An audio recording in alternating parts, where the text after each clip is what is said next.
మనం ఎవరి దగ్గరికి వచ్చాం? దేవాదేవుల దగ్గరికి వచ్చాం కాబట్టి ఏమనుకోకుండా తప్పుగా భావించకుండా మీరు కూడా దైవజనులు కాదని పొరపాటు ఉంటుంది తీసి ఒకసారి మనం ఫోన్ చేసి తీసుకొని సైలెంట్ మోడ్లో పెట్టండి. సైలెంట్ మోడ్లో పెట్టి మనం 1 అవర్ తర్వాత మనం బయటికి వెళ్ళి ఏం కాల్ వస్తే దానికి మాట్లాడండి. ఎందుకంటే తనకు కాపాడు కాబట్టి విశ్వాసం ఎవరో ఫోన్ చేస్తుంటారు, తప్పలేదు. అయితే ఇక్కడ మనం అటెండ్ కావడం కరెక్ట్. నువ్వు దేవుడిని గౌరవిస్తే ఇప్పుడు సత్యవేదుడు ఏం చేస్తాడు దేవుడు వాడిని తప్పకుండా కొంతసేపు మధ్యాహ్నం 3 వరకు బతికిస్తాడు. ఆమె ఆ తర్వాత నీకు ఫోన్ వస్తుంది 3:30 ఇలా నీ సంఘర్షుడు పలానా స్థలం చచ్చిపోయాడు నువ్వు ఆన్లైన్ పెట్టుకో, మరి ఎప్పుడే చచ్చిపోతాడు నీకు ఫోన్ వస్తుంది, నువ్వు పరిగెత్తి. అవును, దేవుడిని గౌరవిస్తే దేవుడి కంట్రోల్ ఉంది కదా, మొత్తం ఆయన కంట్రోల్ చేస్తూ వస్తాడు. కాబట్టి ఎంత అర్జెంట్ పనైనా కానీ దాన్ని ప్రభు కంటే మించినది కాదు. దేవుడు గౌరవించి ఇక్కడ కూర్చోంటే అప్పుడు నీ బాధ్యత కదా, నీ సంఘర్షణ చెప్పాడు నీ బాధ్యత.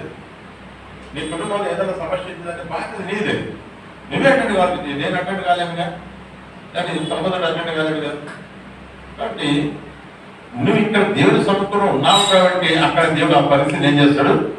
కంట్రోల్ చేస్తాడు, తన ఆధీనంలో ఉంచుకుంటాడు. కాబట్టి మీరు ఎవరికి కలవరపడవద్దు. ఫోన్ సైలెంట్ పెట్టుకుని వాడు చేసిన వీడు చేసిన అదే అవసరమే లేదు. అంటే మన దేవుడు ఎవరో మనము వయసు సరే అలా. కాబట్టి దేవుడిని మనం గౌరవిద్దాం. దేవుడు అన్నాడు 1 సమయాలు దేవుడు బైబిల్ అవసరం నోట్ చేసుకో. 1 సమయాలు 2:30 అంటాడు. ఏమంటున్నాడు? నన్ను గణపరచువాన్ని జస్టిస్ రాసుకోండి. ఎందుకు చెప్పాడు ఈ వాక్యంలో మా తర్వాత గుర్తు వస్తుంది. మీకు తెలియక కాదు, నా దగ్గర ఏ వచనం ద్వారా దేవుడు మాట్లాడుతున్నా ఆ వచనం నోట్ చేసుకో, తర్వాత అది మనకు నీకు తెలిసినదే దాని ప్రసంగం కూడా చేయగలుగుతాం. అంటే ముందు ఆయన గణపరచడానికి నేర్చుకుంటే చాలు. ఆయన గణపరచడానికి నేర్చుకుంటే ఆయన వాళ్ళ గణపరచడానికి ఆయన ఇష్టపడతానని వాటి ఆధారం ఉంది మనకు. అంతేకాదు ఆయన సన్నిధిలో మనం ఏం చేయాలి? ఆయన సన్నిధిలో ఆయన గణపరచాలి. రెండోది ఆయనకు భయపడాలి కదా, ఆయనకు భయపడాలి. ద్వితీయోపదేశ కాండం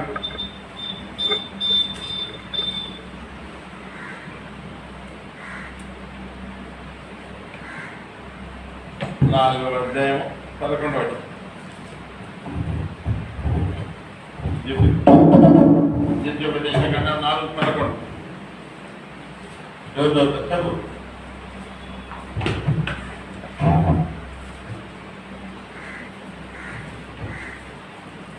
సంపచ్చదు అయ్యా.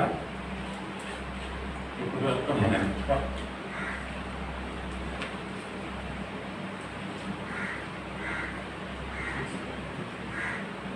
లేదా అప్పుడు మీరు సమీపించి 10 నీవు హోరేబులో నీ దేవుడైన యెహోవా సన్నిధి నిలిచి ఉండగా యెహోవా నా ఎదుకు ప్రజలను కూర్చుము. వారు ఆ దేశం మీద బ్రతుకు దినములన్నీ నాకు భయపడ నేర్చుకుని మా పిల్లలకు నేర్పునట్లు వారికి నా మాటలను వినిపించదని ఆయన నాతో చెప్పిన దినమును గురించి వారికి తెలుసు. కాబట్టి ఇక్కడ ఏమర్థమవుతుంది? ముందు మనం నేర్చుకోవాలి దేవుడు భయపడ్డాము, తర్వాత మన పిల్లలు భయపడతాం. అంటే మన పిల్లలు అంటే మన కుటుంబమే కాదు, మన సంఘం కూడా మన పిల్లలు. దేవుని సన్నిధిని ఎలా గౌరవించాము, ఎలాగా ఆయన భయపడము, ఎలాగ ఆయన నిలబడతాం మనకు తెలియకపోతే మనం ఏం నేర్పుతాము? అర్థమవుతుందా? ఇది ఇప్పుడు సమస్య అంటే ఏదో కాదు కానీ ఇదే. నువ్వు బ్రతుకు దినంలో నువ్వు దేవునికి భయపడ్డా నేర్చుకో, తర్వాత నీ పిల్లలు నేర్చుకో. రెండవది ద్వితీయోపదేశ 37వ అధ్యాయము 13వ వచనం.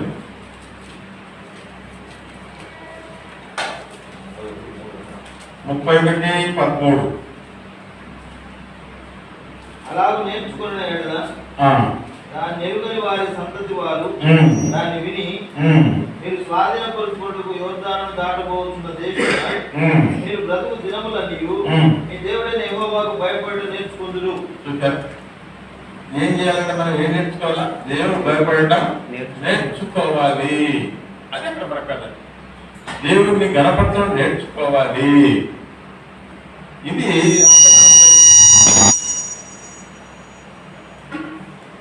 అబ్రహాము దగ్గర అబ్రహాము దేవుడిని ఎన్ని సంవత్సరాలు వెంబడించాడు అంటే దాదాపుగా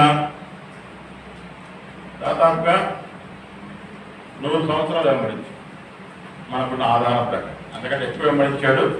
అయితే అది ఎక్కడ 6 సంవత్సరాలు పెద్దలు చెప్తారు. బట్ అది కనుబట్టి దాదాపు 110 సంవత్సరాల దాకా ఆయన దేవుడిని వెంబడిస్తాడు.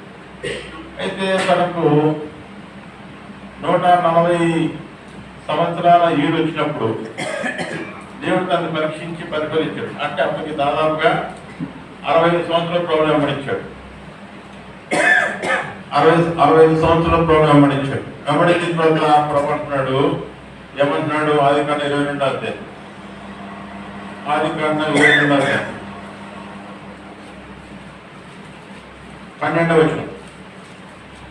అప్పుడు ఆయన ఆ చిన్నవాని మీద చెయ్యి వేయకుము, అతనేమి చేయొద్దు, నీకు ఒక్కడే ఉన్న నీ కుమారుని వెనుకలేదు కనుక నీవు దేవునికి భయపడువాడవని ఇందువలన నాకు కనబడుచున్నదనెను. నువ్వు దేవునికి భయపడవు. అది ఫైనల్ రిజల్ట్స్.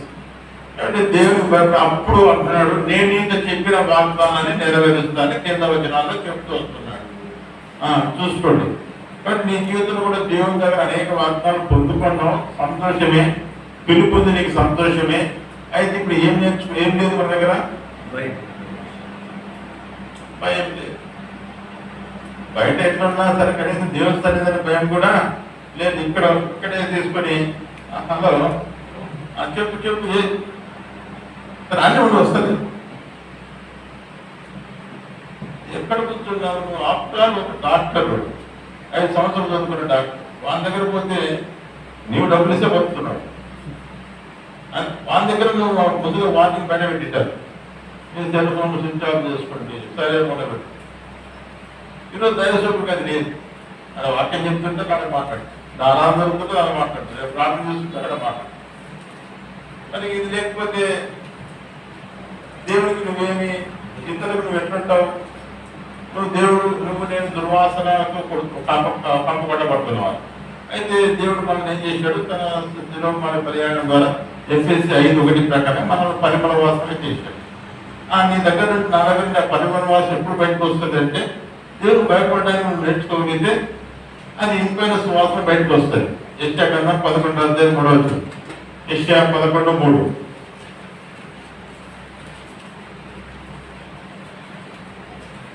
యెహోవా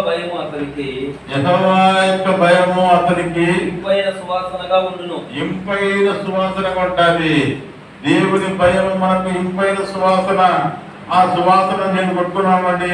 ఏమైంది? ఒకసారి నేను కర్నూలులో వెళ్తున్నాను బైక్ మీద, 25-30-20 సంవత్సరాల క్రితం. ఒకటి స్పీడ్ వచ్చింది. వస్తున్నాడు, సడన్ బ్రేక్ పెట్టింది. నేనేం చేసిన ఎవరికి నాకు సీరియస్, నన్ను పడకి వచ్చినట్టు చూడు అని సడన్ బ్రేక్ పెట్టి, సార్ మీరు ఏ ఫాస్ట్గా మారుతున్నారు అన్నాడు. అర్థమైందా? నన్ను క్రాస్ చేసేటప్పుడు నా దగ్గర ఏమొచ్చింది? అతనికి మంచి వాసన వచ్చింది. వాడు కూడా ఆశపడి దాన్ని ఏమన్నాడు, ఏ కంపెనీ. మరి అట్లనే ఇప్పుడు మన దగ్గర నుండి మంచి వాసన వస్తే మన చుట్టూ మొత్తం చేస్తారు. మన భక్తుల దగ్గర లేనప్పుడు ఇంకోటి మన దగ్గరికి ఎందుకు వస్తారు? మనం చెప్పేది ఎందుకు పెట్టారు? నేను చూసుకోవాలి. కాబట్టి మనం దేవుడు ఎంత భయంగా భక్తులు లేకుంటే అది ఇంపైన సువాసన ఉంటుంది. మరి ఆ భయం నీకు ఎక్కడ తీసుకెళ్తుంది? నిన్ను ఆ భయం ఎక్కడ తీసుకెళ్తుంది? యెషయా 33:6. యెషయా 33:6. ఈ కాలంలో నియమింపబడినది స్థిరముగా నుండును. రక్షణ బాహుల్యము బుద్ధి జ్ఞానముల సమృద్ధి కలుగును. యెహోవా భయము వారికి ఐశ్వర్యం. యెహోవా భయం వస్తుంది. ఈరోజు అందరు పాస్టర్లు బాధపడితే ఇక్కడ బైక్ అంత కట్టుకోలేకపోతే, ఇంటి బాగా కట్టలేదు, వాడు కూడా పిల్లల ఫీజు కట్టలేదు, ఈ సంవత్సరం ఈ మాసంలో సరుకులు లేవు, రోగం వచ్చింది, చూపించుకునే డబ్బులు లేవు అంటే నువ్వు ఎవరి యజమానుడు, ఎవరు నీవు, ఎవరి దాసునివి, ఎవరి పనివానివి? అదే పెద్ద కంపెనీ చేస్తుంటే మామూలు చిన్న ఫ్యాక్టరీ చేస్తుంది ఏం పట్టించుకోరు. అదే స్టేట్ బ్యాంక్, లేకపోతే నువ్వు పెద్ద కంపెనీ టాటా కంపెనీ అంతేకాదు. ఇప్పుడు ప్రపంచంలో ఫేమస్ కంపెనీ ఏదంటే IBM సాఫ్ట్వేర్, దాంట్లో పనిచేస్తుంది. దేని రాదు వచ్చిందంటే మాత్రం వాడు ఎంత హీరోలాగా చూస్తుంది. అట్లా నువ్వు అంతకంటే సుప్రీం హీరో దగ్గర నువ్వు పనిచేస్తున్నావు, కానీ ఆయన దగ్గర పనిచేస్తే ఈ ఇబ్బందులు ఎందుకు వస్తున్నాయి? అంతే లేదు. ఇప్పుడు ఆయన నేను పనిలో పెట్టుకున్నాడు, బిజినెస్ వాస్తవమే, నేను పనులకి పెట్టుకున్నాడు. పనులు పెట్టుకున్న తర్వాత మరి నీకు జీతం ఇవ్వనేటువంటి అన్యాయస్తున్న దేవుడు అంటే పని చేయించుకొని నీకు జీతం ఇవ్వకుండా పంపిస్తాడా? అంటే ఇప్పుడు ఎందుకు ఇబ్బంది పడుతున్నా? మరి చెప్పలే సర్లే వద్దు చెప్పుకోవాలి. కాబట్టి మనం పని చేయాలి అంటే ఆయన చెప్పిన పని చేయండి, మనకు తెలిసిన పని మనం చేసుకోవడం అంతే కదా. వాడు తండ్రి అంటాడు, కొడుకు ఎంతో అప్పులు చేస్తాడు, లాస్ట్ ఏం చేస్తాడు? ఎవరో వచ్చి గొడవ చేస్తుంటే మన అనుకోకుండా ఏం చేస్తాడు? వాడు ఇబ్బంది పడుతున్నాడు, పిల్లలు వెళ్ళినాడు, వాడు ఏమైనా చూసుకునేవాడు, పిల్లలు అన్యాయం పెడతాడు, ఉన్నది ఏదో ఆస్తులు అప్పు చేసి తండ్రి కూర్చోబడి అప్పు కట్టాడు. మరి ఈలో ఉన్న తండ్రి కంటే నీ పక్క తండ్రి అన్యాయస్తుడా, కనికరం లేనోడా? ఎందుకు నీ అప్పు కట్టకున్నాడు? ఎందుకు నీ అవసరం తీర్చకున్నాడు? ఆలోచించేయండి. నీకు వాక్యం తెలిసి నేను కాదనను, నువ్వు కూడా దేవుడు ఏర్పాటు వ్యక్తివే నేను కాదను, దేవుడు పిల్లు పంతకొని వచ్చిన వాటిని నేను కాదను, దేవుడు అంటే నీకు ప్రేమే కాదను. కానీ మరి ఆయన నియమంలో ఉన్నావా? ఆయనకి ఇవ్వాల్సిన ఘనత ప్రభావం నువ్వు ఆరోపిస్తున్నావా? ఆయనకు చెందవలసిన మహిమ నాకు ఆరోపించండి. 96 చెప్తూ వస్తాడు. కాబట్టి వద్దు తీయొద్దు. కాబట్టి ఆయన చెందవలసిన మహిమ మన ద్వారా చెందట్లేదని మనం తెలుసుకోవాలి విషయం. అంతేకాదు అస్తమానం నాకు చదువు లేదు వద్దు సార్. ఒకసారి మీడియాలో కనబడితే అతనికి అవకాశం ఇచ్చిన 10 సార్లు చెప్తాడు. ఉన్నారు మా దగ్గర హండ్రీ అని దర్శనుడు ఒక పాట రాసుకుంటాడు, జనం చెప్తే, కానీ నాకు చదువు రాదు. నిజం. బైబిల్ తీసేప్పుడే రెఫరెన్స్ చెప్తాడు. ఏమంటే దేవుడు కృపావరం అంటాడు. ఇక ఈ పాటకు బాధ మాతో 15 ఏళ్ళు ఉన్నాడు కలిసి, 65 ఏళ్ళు వచ్చి చూసారా అంటాడు. నాకు చదువు లేదు అయ్యా, చదువు లేదు అంటాడు. ఈ పెద్ద పెద్దల మీద ఎగపాటు పోతాడు, మీది పోతాడు. చదువు ఎందుకు? దేవుడు ఎందుకు భయపడతాడు? దేవుడికి జ్ఞానం ఇస్తాడు. 111, 10 కీర్తన.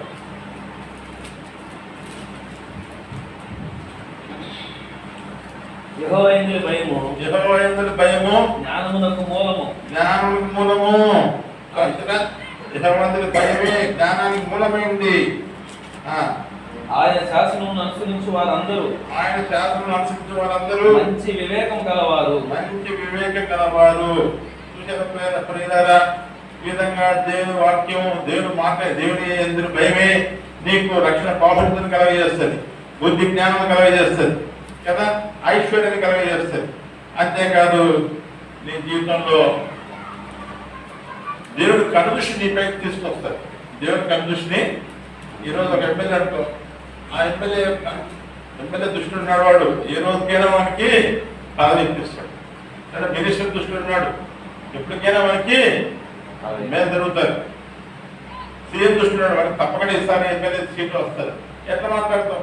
మరి మనకు ఆ దేవుడి దృష్టిలో మనం ఉండాలంటే ఏం చేయాలంటున్నాడు దేవుడు? యెషయా 56:2.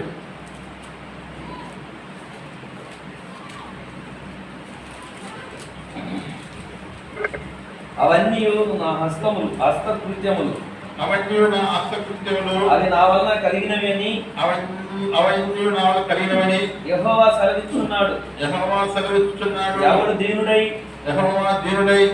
నలిగిన హృదయం గలవాడై నా మాట విని వణుకుచుండునో వానినే నేను దృష్టించున్నాను. భయం అనేది ఎంత ముఖ్యమో వానినే నేను దృష్టిస్తాను. నువ్వు ఏదో దేవుడు మందిరం కడతాను, చెట్టి కడతాను, అవన్నీ కాదు నాకు నా మాట విని నువ్వు భయపడితే నేను నా కన్విషన్ నీ పైన చెప్తాను. ఆయన కన్విషన్ మన మీద అంటే సగం చూడడానికి పాట పాడు. ఆయన దృష్టి మన ఏంటంటే మనం గొప్ప వాళ్ళు గర్వపైపోతాం. హల్లెలూయా. సరే, కాబట్టి కీర్తన 85:9 ఎన్ని లాభాలు ఉన్నాయో ఆ భయం లేనందుకు ఈరోజు భక్తికి శక్తి లేకుండా భయం. 85:9 మన దేశంలో మహిమ నివసించినట్లు ఆయన రక్షణ ఆయనకు భయపడు వారికి సమీపంగానున్నది. చూసారా, ఆయన రక్షణ ఎవరికి సమీపంగా ఉంది? రక్షణ అంటే వెంటనే మానవుడి సంబంధం పోవద్దు. నువ్వు ఏ పరిస్థితి ఎదుర్కొంటున్నావో, ఏ ఇబ్బంది ఎదుర్కొంటున్నావో దాంట్లో విడుదల అది ఉంది, ఇది ఉంది, అంతే కదా. కాబట్టి దేవుడు భయపడి నేర్చుకుంటే చాలు. దేవుడు మనం నడిపిస్తూ వస్తాడు, దేవుడు మనం వాడుకుంటూ వస్తాడు. ఆమె మొదటి రాజులు 21:29. ఇది నా సబ్జెక్ట్ కాదు, ఎందుకు మరి దేవుడు ప్రేరేపిస్తే మాట్లాడుతుంది ఇక్కడ. మొదటి రాజులు 21:29.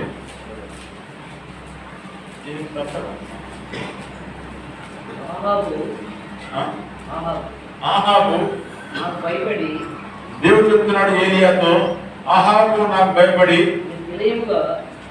ఎంత వినయంగా ప్రవర్తించడం చూచితివా, నాకు భయపడి అతడు నా ఎదుట వినయంగా ప్రవర్తించడం చేత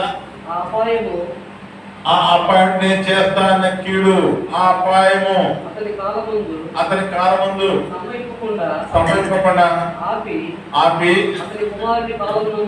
జరిగిస్తామన్నాడు. సార్ ఆ పేరు పక్క తిప్పితే ఆహాబు అంటే దుర్మార్గుడు లేడని ఉంటారు. 25 వచ్చినమా 26 తన భార్య అయిన యెజబెలు ప్రేరేపణ చేత అదే 25 వచ్చిన తన భార్య అయిన యెజబెలు ప్రేరేపణ చేత యెహోవా దృష్టికి కీడు చేయ తను తాను అమ్ముకొనిన అహాబు వంటి వాడు ఒకడు కూడా లేడు. చూసారా, అంత దుర్మార్గుడు అయినప్పటికీ దేవుడు తన దాసుని చేత వర్తమానం పంపించి ఏదేం చేత మరే నీకు శిక్ష విధించబోతున్నాను, నీకు కీడు రప్పించబోతున్నా అంటే వెంటనే రాజవస్త్రాలు చేసి గొర్రె కట్టుకొని ఏం చేశాడు? కూర్చొని ఏడుస్తున్నాడు. అయ్యో వద్దునైనా, నువ్వు భయంకరుడు, నువ్వు గొప్పవాడు, నువ్వు గరుడు అని తగ్గించుకొని దేవునిలో భయపడటం ద్వారా దేవుడు ఏం చేశాడు? చేస్తాన్న కీడును చేయకుండా ఆఫ్ చేసి తర్వాత చేస్తే ఇప్పుడు నీ కాలం చేయాలి. కాబట్టి మనం ఎంత దుర్మార్గమైనా కానీ, ఎంత పాపులమైనా, ఎంత బలహీనమైనా, ఎంత అజ్ఞానమైనా దేవుని సన్నిధిలో మనం కూర్చొని ఆయన ఎదుట మనం తగ్గించుకుంటే ఆయన మన హెచ్చిస్తూ వస్తాడు, మన కీడు దూరపరుస్తూ వస్తాడు, మన అవసరం తీరుస్తూ వస్తాడు. ఆమె అలా ఉంటాయి. కాబట్టి దేవుని సన్నిధిలో మనం తగ్గించుకోవడం ద్వారా ఎంతో మేలు. కానీ మన పార్టీలో అసలు మనకు ఫ్రెండ్ సీట్ ఇస్తేనే తప్ప లేకుండా ఎంత గొడవను. వీళ్ళు స్టేజ్ ఇచ్చేటప్పుడు రెవరెంట్ గారు చెప్పకపోతే ఎంత సమస్యను. నేనైతే పిలవనంత 62, 22, 72 అని. ఆ రెవరెంట్ పోతే నీకు ఎందుకు తగ్గించుకో, వాడు నిజంగానే నిన్ను అవమానపరచడానికి పెంచలేదు, నీకేం దేవుడు గారు నిన్ను ఇచ్చించేది నీకు తెలియదా? మర్చిపోయినావా? తను తగ్గించుకున్నవాడు నోటికి ఎందుకు తెలుస్తుంది? హృదయంలో ధ్యానించడం ఎప్పుడన్నాడని నేను అనుకోవడం ప్రాక్టీస్ తీసుకొచ్చావా? ప్రాక్టీస్ తీసుకొచ్చాడు ఎప్పుడైనా? పరీక్షించుకో. చదువుకోగలుగుతున్నాం హృదయంలో దానికి చూడలేదు. మనం నిజ జీవితంలో దాని అభ్యాసం ఎప్పుడు చేయాలి. ఇది మన సమస్య. మరి తను హెచ్చించుకునేవాడు అయితే ఇప్పుడు మన బతుకు అదే. మన సేవకుడు, మన యాజకులు బతుకులంటే పరిస్థితి అంటే ఏమి లేకపోయినా కానీ టై కట్టుకొని రాలేడు. టై ఉండాలా, మరి ఆయనకు ఏదో ఒక అసిస్టెంట్ ఉండాలా, ఏదో వాళ్ళ బిల్డప్ వాళ్ళ కథ అర్థమే కదా. ఒక ఆయన ఆ కోర్టు లేదని రాత్రంతా తెలిసినాడు. ఎక్కడో ప్రసంగానికి ఇచ్చినారు, తెలిసిండ సాక్షి యూట్యూబ్లో చెప్తున్నాడు. ఏమంటే గుడ్లు లేకుండా చెప్పడం నీ పక్షులు రాజారాజు కుమారుడు కదా నాయన అని ఏడ్చినట్ట రాత్రంతా. కానీ దేవుడు ఏదో ఏం చేసిన వాళ్ళు నాకు తెలియదు. కానీ మరి ఇప్పుడు ఆయన దేవుడు ఆశ్రయించాడు.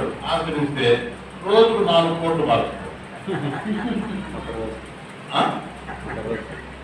ఎవరు ఒక రోజు 4 6 ఎన్ని మీటింగ్లు అయితే అది సార్ కోర్టు అడిగాడు కదా సార్. కోర్టు ఆయన కోరిక అది కదా దేవుడు తీర్చాడు. కాబట్టి పాస్టర్లకు అందరూ కోర్టు నేర్పించాలని ఆయన తీర్మానం చేసుకుని వచ్చి మరి పాముడు అయితే పాముడు లేదా కొడుకులు అయితే కొడుకులు లేకపోతే గద్వాలు ఎక్కడో చోట తిరుగుతున్న ఆంధ్రప్రదేశ్ న్యూడికి వచ్చినా కానీ నాకు తెలియదు కానీ వచ్చి మీటింగ్ పెట్టేది, అందరిని పిలిచేది, మంచి భోజనం పెట్టేది, తర్వాత అందరికి కోట్లు ఇచ్చేది,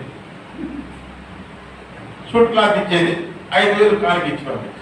ఇంకా నువ్వేం చేస్తావు? నీ సంఘానికి పోయి చెప్పవే అయ్యగారంత మంచోడే లేదు, అయ్యగారు దేవుడి ప్రతిరూపము, దేవుడి ప్రతిరూపము అని ఇంకా ఉన్నది దేని అంతా కలిపి సంఘాత్మగా చెప్పింది.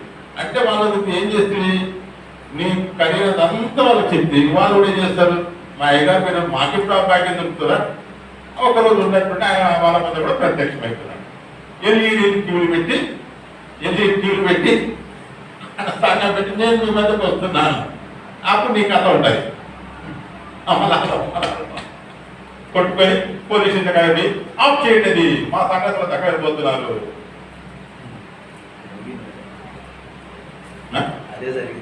సరే నాకు తెలియదు, నేను చెప్పి నేను చూడడం కాబట్టి నాకు తెలియదు. చెప్తే వాళ్ళ పాటలు చెప్పాను. ఎక్కడ పోయినా ఏమంటే పోలీసు కాదు ఏమంటే నా పొయ్యిది పెట్టారు మా అవన్నీ కాలేదు. ఇప్పుడు కాకపోతే పోతారు.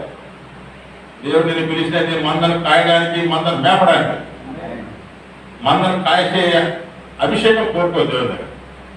నీ మందను నువ్వే ఎవరిని తీసుకోవట్లే, నువ్వే దాన్ని అక్కడ పోవడానికి మార్గమైంది. పొగుడుతున్నావు అంటే మంచి ఏదో చెడుదో నీకు అర్థం కావాలి. దేనికోసం నడుస్తున్నావు నీకు అర్థం కాదు, దేన్ని నువ్వు ఆలోచిస్తున్నావు అర్థం కాదు. కాబట్టి దేవుడి స్థలంలో మనకి తగ్గింపు అవసరం. కై కావాలా, గుడ్డు కావాలా, చుట్టు కావాలా, అదే కాదు అదే కావాలా. ఏంటది? కలిగిన దాంతో సంతృప్తిగా ఉండేదే క్రైస్తవులు. అదే నేర్చుకోవాలి. ఏం నేర్చుకోవాలో బయట నేర్చుకోవాలని చెప్తూ దీని మీద ఇంకా అనేక విషయాలు ఉన్నాయి. మరి చూడొచ్చు. ప్రకటన గ్రంథం తీయండి 11:18.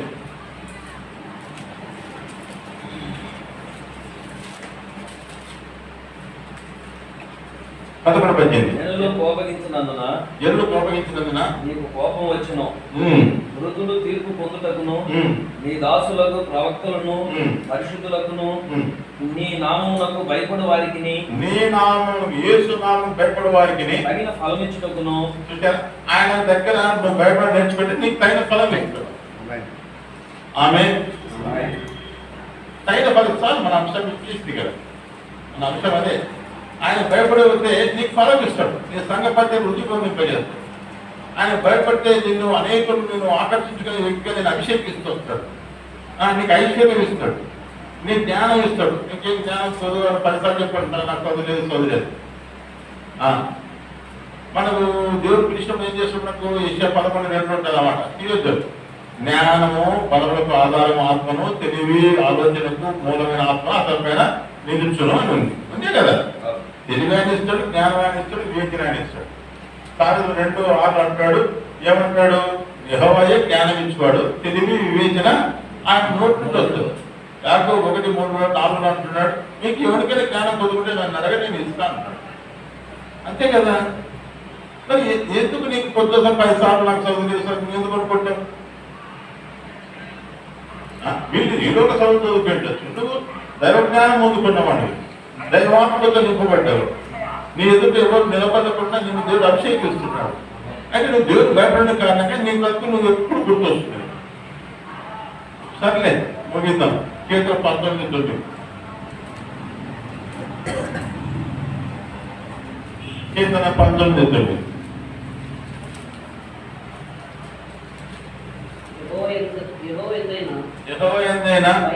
భయము పవిత్రమైనది, అది నిత్యము నిలుస్తుంది. యెహోవా యందు భయము అది నిత్యం నిలుస్తుంది. మనం పరిశుద్ధులుగా కావాలని ఆయన ప్రాణం పెట్టాడు. మనం పరిశుద్ధులు కావాలని మనం దేవుడు మనం ఏం చేస్తున్నాడు, శిక్షానుభవాన్ని తీసుకెళ్తున్నాడు.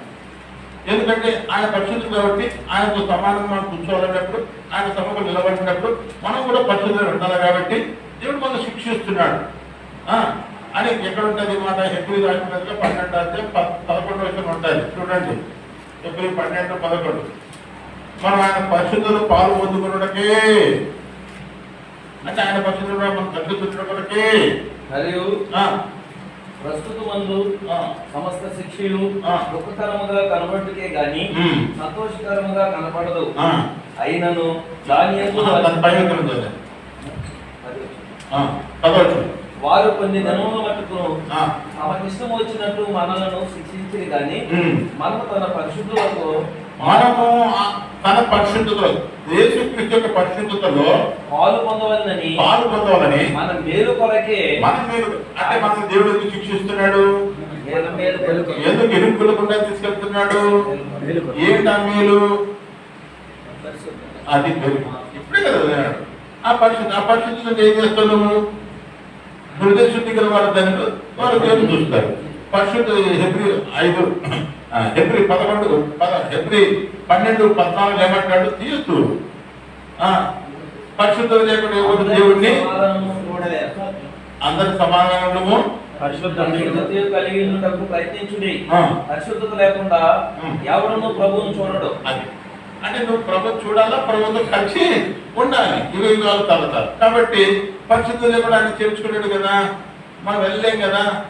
అది కదా ఉపమానం చెప్పాడు, స్నేహితుడా అన్నాడు, పెళ్లికి వస్తుందంటే పరిశుద్ధ వస్త్రాలు లేకుండా ఎందుకు వచ్చేవాడంటే మరి మౌనం అన్నాడు, తీసి డబ్బులు వేయకుండా చీకట్టాన్ని. కాబట్టి వీళ్ళ మనల్ని మేలు కోసమే దేవుడు ఏదైనా చేస్తే ఆ విషయాన్ని మనం అర్థం చేసుకోవాలి. కాబట్టి మొత్తానికి కీర్తన 19:9 చదివిన తర్వాత ఎందుకు మాట చెప్పానంటే యెహోవా యందు భయము పవిత్రత అది నిత్యము నిలుస్తుంది అని నేను నీ ప్రభులే చేర్చేది అదే. దయచేసి అన్ని ఉన్నాయి కానీ అన్నట్లో అల్లుడి నోట్లో తెలియనట్టు అంత వాక్యాలు ఇతరు కూడా బోధిస్తాం కానీ అది మనము గ్రహించని కారణంగా అది మన జీవితంలో మనకు పనిచేయదు. డాక్టర్ దగ్గర పోయినాం, అన్ని టెస్టులు చేసినారు, తర్వాత మందులు రాసినారు, తెచ్చుకున్నాం పెట్టుకున్నాం తప్ప తినలే. ఏమైతే రోగము తగ్గిపోతుంది, అది తగ్గిపోదు, మన ముందు అయిపోతుంది. అట్లనే ఉంది ఇది క్రైస్తవులు. కాబట్టి మనం నేర్చుకోవాల్సిన విషయాలు ఆయన గణపద్ధతి నేర్చుకోవాలి, ఆయనకు భయపడట నేర్చుకోవాలి. తర్వాత ఇంకేం నేర్చుకోవాలి, ఫిలిప్పీ 4:12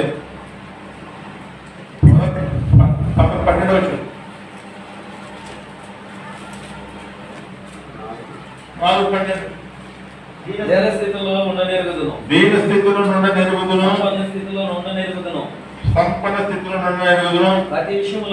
ప్రతి విషయంలోను అన్ని కార్యంలోను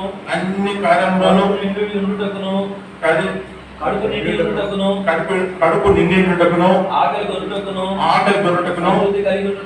సమృద్ధి కలిగి ఉండుటకును, లేవినట్టు దారిద్ర్యం లేకుండా నేర్చుకోవాలి. అతను ఏ స్థితికి దేవుడు ఇచ్చినాడో నాకు ఇచ్చినాడో ఆ స్థితినే సంతృప్తి కలిగి ఉన్నా నేర్చుకోవాలి. ఇది నేర్చుకోవాల్సింది. ఈరోజు జ్ఞానం నేర్చుకున్నామని అక్కడ మీటింగ్ పెడితే పరిగెత్తుతుంది. నువ్వు అక్కడ ఏం నేర్చుకోవాల్సింది ఇది, ఇప్పుడు నేర్చుకుంటే అప్పుడు అంటున్నాడు నేనైతే రెడీ ఉన్నా, ఇక్కడ పెడితే ఇక్కడ ఉంటా, పని సేవ చేస్తే అక్కడ ఉంటే అక్కడ సేవ చేస్తే, లేకపోతే దీనస్థితిలో సంతృప్తి కలిగి ఉంటాను, సంపద స్థితిలో సంతృప్తి ఉంటాయి, లేబుల సంతృప్తి కలిగి దేవుడు నాకు చేసిన బలపరిచిన మేరకు సేవ చేస్తానే 13 అంటున్నాడు, నన్ను బలపరచు సమస్తము చేయగలడు. నీకుండే స్థితిని నువ్వు సంతృప్తి కలిగి ఉంటే దేవుడు నువ్వు వాడుకుంటావు. నువ్వు ఎప్పుడు సమృద్ధితో ఉంటే ఏమైతుంది, ఇశ్రాయేలు మీద దిగొచ్చిన ప్రకారం కోపమే నీ మీద దిగొచ్చు, నువ్వే పాపం చేస్తావు. దేవుని కోపం ఎవరితో వచ్చింది ఇశ్రాయేలు మీదకి, సమృద్ధి బయట వాళ్ళు చెప్పలే, లోపల హృదయంలో అనుకుంటే దేవుడు చూశాడు. మరి ఈరోజు ఏ సేవకు సరఫరా ఉన్నాడు చెప్పండి, ఏ సేవకు సంతృప్తి కలిగి ఉన్నాడు చెప్పండి. ప్రతి వాడు కూడా అసంతృప్తి, అసమాధానం, సనుగులు, నిరాశతో కాబట్టి నేర్చుకోవాల్సింది ఇది మంచిది. 1 కొరింథీ 4:6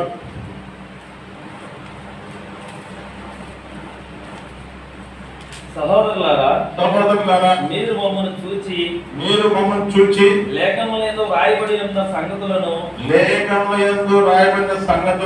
అతిక్రమింపకూడదని నేర్చుకొని అది ఇప్పుడు నేను దగ్గర ఏమి కొత్త సంగతులు లేవు, మీకు తెలియని సంగతులు నా దగ్గర ఏమీ లేవు.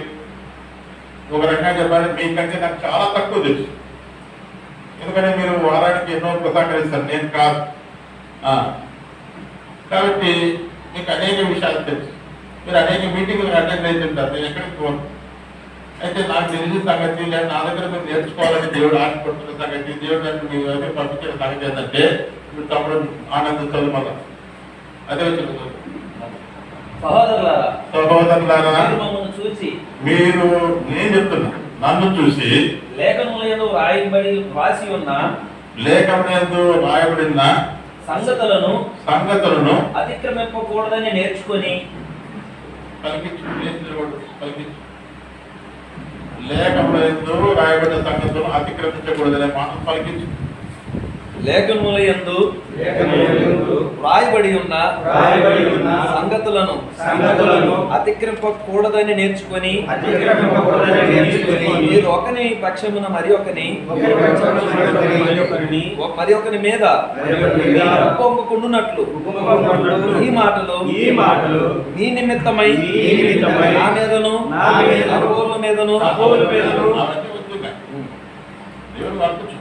దేవుని వాక్యము ఇక్కడ కొంత అక్కడ కొంత కదా, ఆజ్ఞ సూత్రం వెంబడి సూత్రం, ఇక్కడ కొంత మనకి ఏం కాదు. ఇప్పుడు మమ్మల్ని చూసి నేర్చుకోవాల్సింది ఏంటంటే మీరు జ్ఞానం కాదు, ఇంకోటి కాదు, లేఖనాలు అతిక్రమించవద్దు అని నేర్చుకోండి. ఆనాడు పౌరుడు చెప్పాడు, ఈరోజు నేను కూడా చెప్తున్నా తయారు కృపను బట్టి ఈ విషయాలను మరి మీరు కొత్త అయ్యొచ్చు. మరి ఇక్కడ ఉన్నటువంటి సుకుమార్ పాస్టర్ కావచ్చు, వాళ్ళ బామర్ది వాళ్ళ భార్య రవికుమార్ పాస్టర్ కావచ్చు, నాకు గత 17 సంవత్సరాలు తెలుసు. వాళ్ళ దగ్గర ఏం చూస్తున్నారో వాళ్ళకి తెలుసు. కాబట్టి నేను ఓపెన్గా చెప్తా, మీకంటే నేను పెద్ద ప్రసంగించుకుంటే కాదు. కాబట్టి చెన్నై వచ్చినాను గవర్నమెంట్ బయటికి రండి, లేఖనాలు ఏమున్నాయో దాని లేఖనంలో శక్తి ఉంది, ఆ శక్తిని పొందుకోవాలి. అంటే రాజభవన్ నింపారు, తీసుకొని పోండి. ఏది ప్రభుత్వం వచ్చి ప్రార్థన చేయకపోతే, ఏది పెట్టి తినకపోతే, ముట్టకపోతే, ఏదో కలపకపోతే ఇంత మాట్లాడితే అది ఎప్పటికీ కాదు. అయితే ఆమె ఏం చెప్పింది, పరిచయాలు చూసి ఆయన మీద చెప్పినది చేయండి. మరి తండ్రిని జోడించిన ఆజ్ఞ ఏంది మనకు, ఈయన నా ప్రియ కుమారుడు, ఈయన మాట వినండి. ఆజ్ఞ ఏంటంటే కొత్త ఆజ్ఞ ఏదో చెప్తాం, నేను వాళ్ళని కొనవాడిని పెరుగుతుంది కాదు. తండ్రి దగ్గర వచ్చిన ఆజ్ఞ ఏంటంటే ఆ రోజు పండు తినొద్దని చెప్పిన తండ్రి ఇక్కడ ఏం చెప్పాడంటే ఈయన మా ప్రియ కుమారుడు, ఈయన ఆలోచన మీరేం చేయాలి, ఎవడు ఆయన నిలుస్తా అని చెప్పాడు, ఎవరు పరిస్థితి నిలుస్తానన్నాడు, ఎవరు ఆయన గమనించగలుగుతా అన్నాడు. మరి మత 7:23 తీయొద్దు. ఈ నా మాటలు విని వాడికి చెప్పిన జరిగించేవాడే బుద్ధిమంతుడు. బుద్ధిమంతుడైతే ఆయనతో ఉంటాడు, బుద్ధి లేని వాడైతే విడవపడ్డాడు. కన్యకులు 10 మంది, వాళ్ళు 5 మంది బుద్ధి లేదు, 5 మంది బుద్ధి ఉంది. బుద్ధి కలిగిన వాళ్ళు ఆయన దగ్గర చేర్చుకుంటారు, బుద్ధి లేని వాళ్ళు విడవపడ్డారు. మనోడు పాత సిద్ధకాశంతో చెప్పినట్టు నూనె లేదు, సిద్ధపాటు లేదు, ఏదో చెప్తారు. కాదు, బుద్ధి లేదు. నూనె లేదా, బుద్ధి లేదా, సిద్ధపాటు లేదా, అన్నీ ఉంది. సిద్ధపాటు బట్టి క్రమం వస్తారంటే వాక్యం కూడా బాగా తెలుసు, వాళ్ళ వాక్యం బాగా తెలుసు. అట్లాగే క్రమం వస్తారు, వాళ్ళు కూడా వేచి ఉన్నారు. తర్వాత ఇంకేం చేస్తున్నారు వాళ్ళు, పరిశుద్ధులు కాబట్టి కన్యకలు అంటే పరిశుద్ధులు, వాళ్ళు పరిశుద్ధులు కూడా కాబట్టి అన్నీ ఉన్నాయి కానీ ఏం లేదు. మరి బుద్ధి లేకుండా ఎంత పని చేసినా కానీ అది కూలిపోతుందని మనకు అక్కడ చెప్పబడుతుంది. మరి పని నిలబడాలంటే ఏం చేయాలంట, బుద్ధి కావాలంట. బుద్ధి కావాలంటే ఏం చేయాలంట, ఈ నా మాటలు నీ వాడే చెప్పిన జరిగించుకోవాడే. తండ్రికి ఇచ్చిన ఆజ్ఞ ఏంది అంటే ఈరోజు కొత్తగా ఉంటుంది మీకు. దేవుడు ఇచ్చిన ఆజ్ఞ యేసులో చెప్పాడు, ఇవన్నీ పూర్వాన్ని ప్రేమించాడు, ఆయన ప్రేమించాడు కాబట్టి మనల్ని ఆయన చెప్పాడు. తండ్రి ఏం చెప్పండి కాటినంటే ఏంటది? తండ్రి ఏం చెప్పి కాటిన కొత్త నిబంధనలో తండ్రి జోక్యమే తీసుకురా, ఈయన మాట విను. అది కొత్త నిబంధనలో తండ్రి అని దేవుడు మనకి ఇచ్చిన ఆజ్ఞ. ఆయన మాట ఎక్కడ ఆయన ఇచ్చిన ఆజ్ఞ చాలా మంది తెలియదు వస్తాయి ఒకరు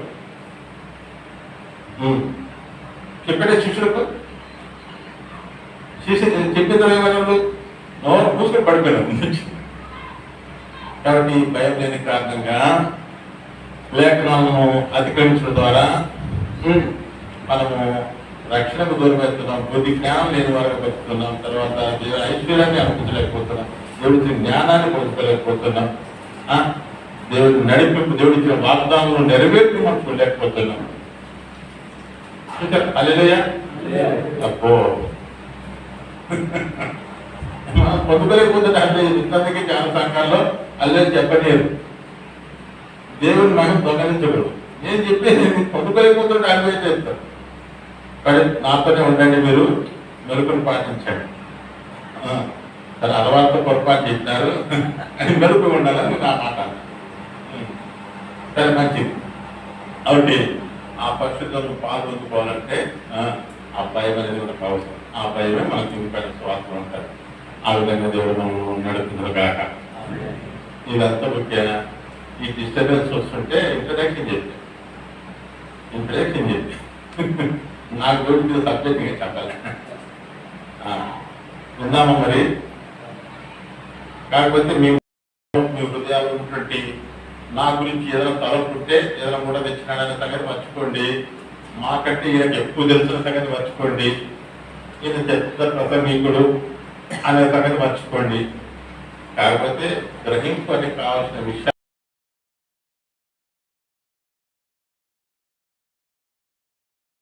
వింటున్నాం, ఏం చేస్తున్నాం అనే విషయాలు మాత్రమే చెప్తారు. మరి ఆ ప్రకారంగా ఇందాక తను తగ్గించుకోవడం, హెచ్చించబడతారు, హెచ్చించబడతారు, అది అందరూ తెలుసు. కూడా ఎప్పుడైనా నువ్వు ప్రాక్టీస్ చేసావా? ఎప్పుడైనా ప్రాక్టీస్ చేసావా?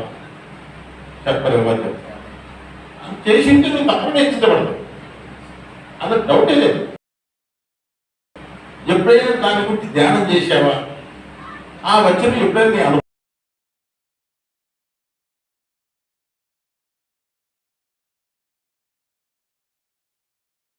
మార్గంలోకి వచ్చినాం. ఆయన మాటకున్నా కాకుండా వేరే మార్గంలో మనము ఆస్పదించబడలేదు.